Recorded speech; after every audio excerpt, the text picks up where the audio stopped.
Gemma said it was time. Post-breakup exhaustion is a choice, she joked. She didn't ask to build the profile. She just started swiping. I should have stopped her then. The matches were a joke at first. Blurred faces, bad puns, men who looked like they were hiding something. We laughed. It felt safe. It felt like a game we were winning. Then there was Alex. He didn't look like the others. He looked curated. Too perfect for a Tuesday night. Gemma swiped right before I could even read his bio. His first message was witty, disarming. He knew exactly what to say to make me forget I was tired. I laughed out loud, and for a second, the gym didn't feel so empty. I felt it for the first time on the walk to the car, that prickle on my neck. I saw him, a shadow across the street. Gemma called it my stalker era. We both thought it was a joke. Alex didn't just text, he curated a conversation. He asked about my favorite hidden spots in the city, places I'd only ever visited alone. It felt like he was already in my head. Gemma was relentless. He's a unicorn, Jess. High value, stays in shape, and he actually replies. She was the one who typed the yes to the Friday night date. I just watched. Then he sent a voice note. His voice was deep, steady, and familiar, like a song you can't quite place. He said he couldn't wait to see if I looked like my pictures. I felt a chill. Gemma made me promise. Send me a photo of him, share your live location, and if he's a creep, text me the code word. We had a plan. We always had a plan. But plans assume you're in control. On a Friday night. NYC was humming outside my window, but my apartment felt like an airless vault. I put on the black silk. I looked like a girl going on a date. I felt like a girl going to a trial. The bar was called The Gilded Cage.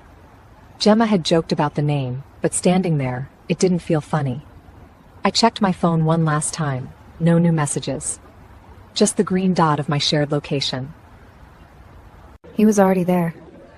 Most guys look less like their photos in person. Alex looked more like his. He was sitting in the back, perfectly still, like he'd been waiting for me for years. Not minutes. Years. I hadn't even sat down before the waiter brought my drink. Gin and elderflower? My favorite. Alex didn't say a word, he just raised his glass. He didn't ask what I wanted, he already knew. Then he asked it. A question about the radiator in my apartment, the one that clanks in the morning. I never told him about the radiator. I never told anyone about the radiator. I looked at the window to catch my breath, and that's when I saw him. John, across the street. My shadow had followed me to the date. For a second, I didn't know who I was more afraid of. He suggested a quieter place. Too much noise in there, he said. I have a bottle of that gin you like back at my place, 2 minutes away. The 2 minutes felt like a sentence. The walk wasn't 2 minutes. It felt like miles. Every street lamp we passed seemed to flicker out behind us, like the city was closing the doors one by one. I didn't look back. I knew John was there. I stopped. My thumb was a millimeter away from calling Gemma. Then he said it. You don't trust me, Jess? It wasn't a question. It was a challenge. And like a fool, I wanted to prove him wrong. The building was concrete and glass. No doorman, no cameras.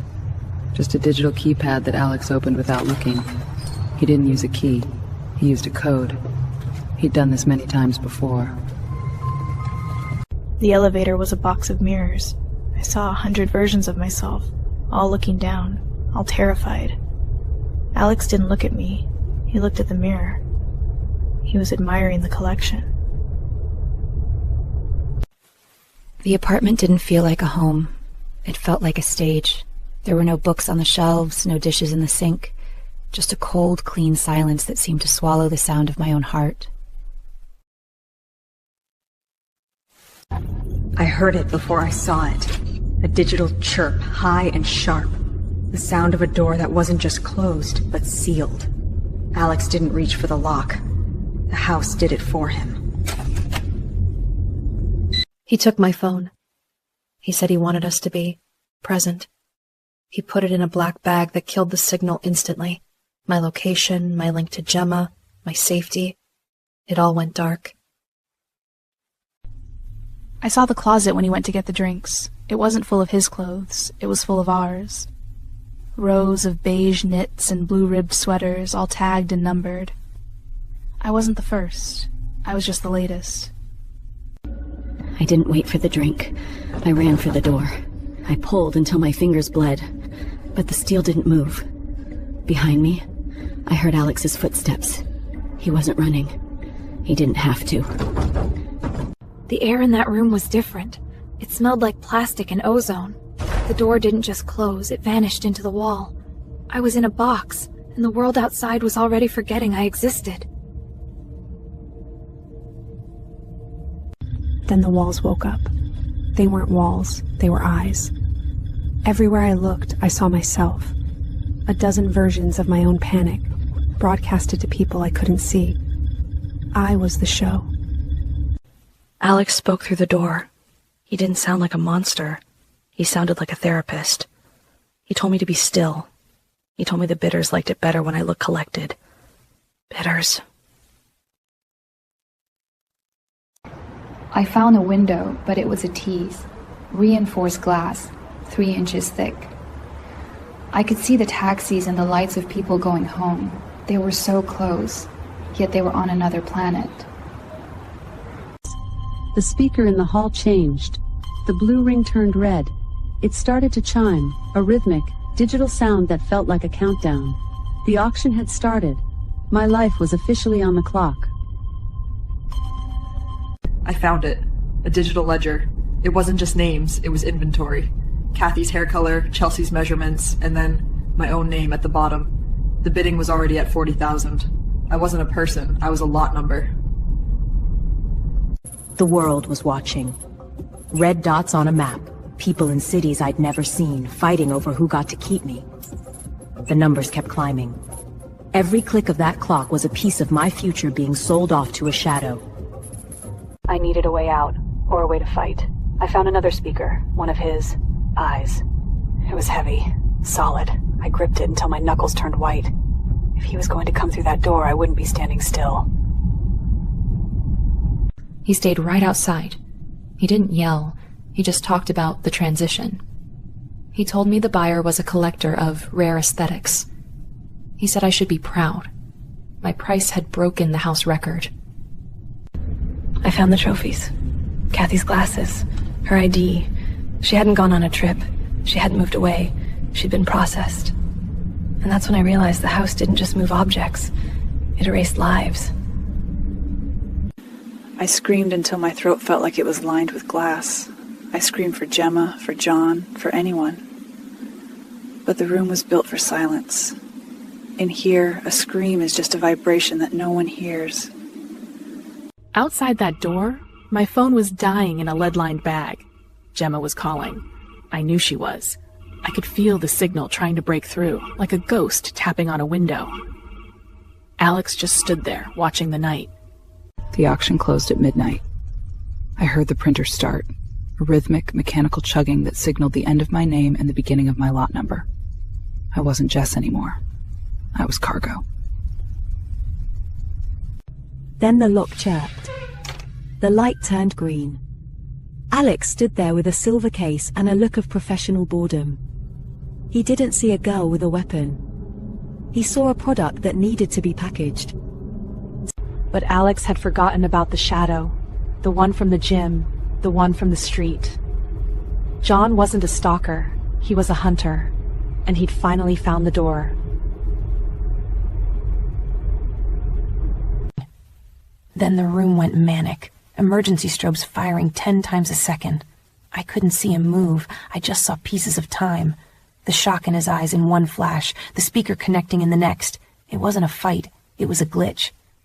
The mask didn't just slip, it broke. The professional curator was gone, replaced by something old and starving. He didn't look like a high-value match anymore. He looked like the thing that lives under the stairs. Then the apartment itself seemed to scream. The front door, the one Alex said was unhackable, gave way in a shower of sparks. John didn't call my name. He didn't announce himself. He just came for the collector. I stayed in the dark, listening to the sound of bodies hitting the walls.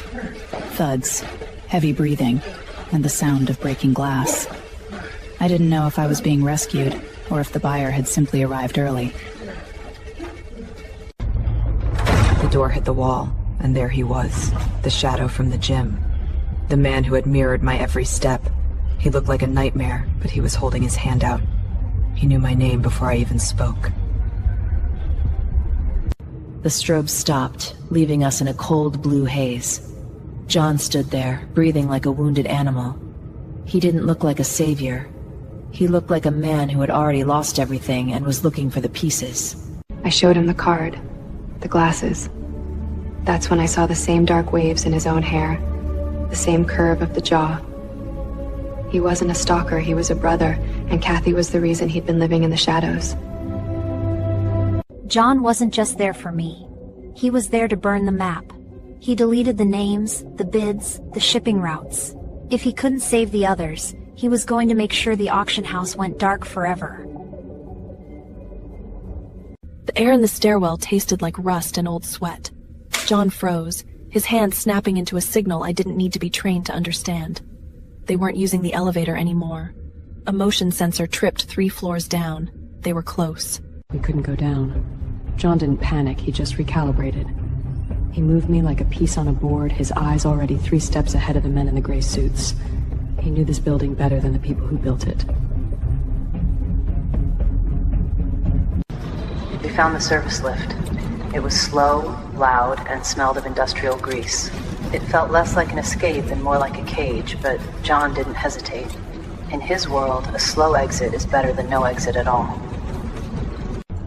The garage was an ocean of concrete and cold blue light. John's SUV was waiting, a blacked-out ghost in the corner. But the headlights were already on. He wasn't the only one who knew how to wait. The engine roared, a sound that felt like life returning to my lungs. We were moving, the concrete pillars blurring into a single grey wall. John drove like the car was an extension of his own body.